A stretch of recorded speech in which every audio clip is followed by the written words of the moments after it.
The new year starts with an inauguration. Thanks for joining us. I'm Jensen McKee, and this is ENN Now. And I'm Shaylee Reed. This week, Governor Kevin Stitt took the oath of office for a second time, kicking off his new 4-year term. For details, here's ENN's Jocelyn McKee. Governor Kevin Stitt, along with other statewide elected officials, are taking their oaths of office this week. Monday's inauguration and the inaugural ball wraps up the ceremonies for the governor's re-election. The official start of the legislative session isn't until next month. The Associated Press reports the governor will likely renew his calls, cutting grocery taxes as well as the individual and corporate income tax rates. Stitt is also expected to ask the legislature to approve school vouchers, which would allow tax dollars to go to private schools. This year, education is a big topic for both the legislature and the Senate. For more information on the new bill, here's ENN's Alyssa Carter. When the Senate goes back in session, one bill they will consider would require remedial courses for students that score below in testing benchmarks. Benchmarks are tests that some schools take before and after a semester. This allows teachers to see where they have grown and where they need to work on. Our school, Epic Charter Schools, is one of the schools that require benchmark testing. Senator Michael Bergstrom, a Republican from Adair, filed a bill to require high schools across the state of Oklahoma to include remediation courses for students not making the proper grade in a certain subject test, including ACTs and SATs. If the bill is successful, then starting next school year, students will have remedial courses to help where they need extra help before they graduate. A historic Speaker of the House vote happened over the weekend. For more on this story, here's ENN's Jonathan Stinton. Californian Republican Kevin McCarthy has been elected for Speaker of House after 15 total votes in 4 days. A main cause it took so long is because many Republicans, including Josh Brasheen of Oklahoma, held out on voting for McCarthy. According to the House of Representatives website, the 15 votes is the 5th most needed all time to elect a Speaker of House. The last time it took multiple votes to elect a Speaker was December of 1923, where it took 9 votes. A Tulsa 12-year-old stabbed and killed her 9-year-old brother. Jada Childress joins us in Tulsa with the latest from the police. According to Tulsa police, the girl stabbed her brother while the parents were asleep. The girl woke up her parents and told them about the stabbing. When police and EMSA arrived, they began life-saving measures before taking him to the local hospital where the 9-year-old died. The 12-year-old was taken into custody and being held at the Family Center for Juvenile Justice. Police did interviews which were inconclusive, and there's no motive at this time. An opioid deal has been determined for Oklahoma. For more information, here's ENN's Banning Lutzenberger. Attorney General John O'Connor announced another historic opioid settlement for Oklahoma. The settlement is with 3 major pharmacy chains and 1 opioid manufacturer. The settlements total more than $226 million. This adds to past settlements that have brought in more than $900 million to help Oklahoma fight its opioid crisis.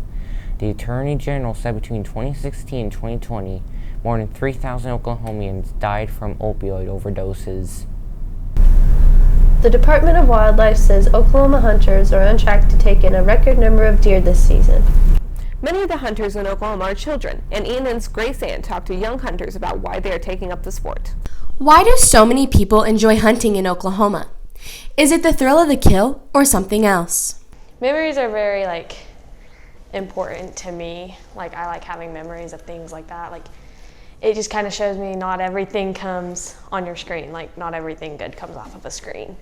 To many people, hunting brings their family closer together or helps repair a bond that was once broken. It brought me and my dad a little closer. My dad, he kind of took off when I was small and he started coming back around. It brought back our relationship. It's a sport that lets you sit back and reflect on your life and remember how lucky you are to be able to be a part of something so wonderful. It's given me a lot of time to reflect on everything that's going on and my day and things like that, and it makes me appreciate what God has given me. With hunting comes many emotions, some happy and some sad. Some hunts will make you want to cry and others will bring you tears of joy. But in the end, you can know that you walked away with a great accomplishment. Knowing that I can go and provide many meals for us is something that I will cherish forever. It brings out the little kid in everyone when you see an animal walk out in front of you, or even the excitement of letting the animal pass. It helps you remember that little feeling of being a kid for just one more second. About getting the deer and eating the meat. While bringing home a big antlered deer is always exciting and something to be proud of, just knowing that you helped provide for your family is something that makes you even more proud. It's more than just the kill. It's like a time where I can provide for my family and provide for myself instead of just like going out there and killing just to kill the animal. It's where I can actually do good with that kill. Knowing that the animal that you just harvested sacrificed its life to provide for yours is a feeling that is indescribable and makes you think how faithful God has been to you. That I'm providing for my family. It is knowing that I just sacrificed an animal's life to provide for my life. Hunting is fun for all ages, and while the thrill of the harvest and the emotion that goes into the hunt is all exciting, there's just a little bit more to why people hunt. Reporting live, I'm Grace Ann with Epic News Network. Here at Epic Charter Schools, there are a lot of winter activities for students and families. Jake Zander in Ottersleboro has the list of events. Epic hosts Winter Expo fairs this month around the state. It includes a school-tastic book fair, school pictures, and parent information sessions. For all the details, visit the Epic Charter Schools website. Finally, there are a couple Epic field trips. January 18th, students can visit Factory Obscura Interactive Museum in Oklahoma City. There's a community service opportunity on January 23rd at our Daily Bread in Stillwater. With your Epic News, I'm Jake Zander. There's a lot for sports fans in Oklahoma this week. With our community calendar, here's ENN's Corbin Carpenter. Hello, I'm Corbin Carpenter, and here's your community calendar. If you are a Tulsa Oilers fan, you may want to get your tickets to their game this Friday at the BOK Center. At the Paycom Center, the OKC Thunder played against the Indiana Pacers on the 18th, and Bedlam is in Stillwater on the same day. Oklahoma State plays OU in men's basketball. In non-sports news, at the Paycom Center in OKC, Chris Rock and Dave Chappelle are having a phone-free concert on the 20th. Before you enter the event, you have to put your phone in a specialized bag, unless you're in the phone-designated areas. If you are caught on your phone, you will be escorted out of the event. With your community calendar, I'm Corbin Carpenter.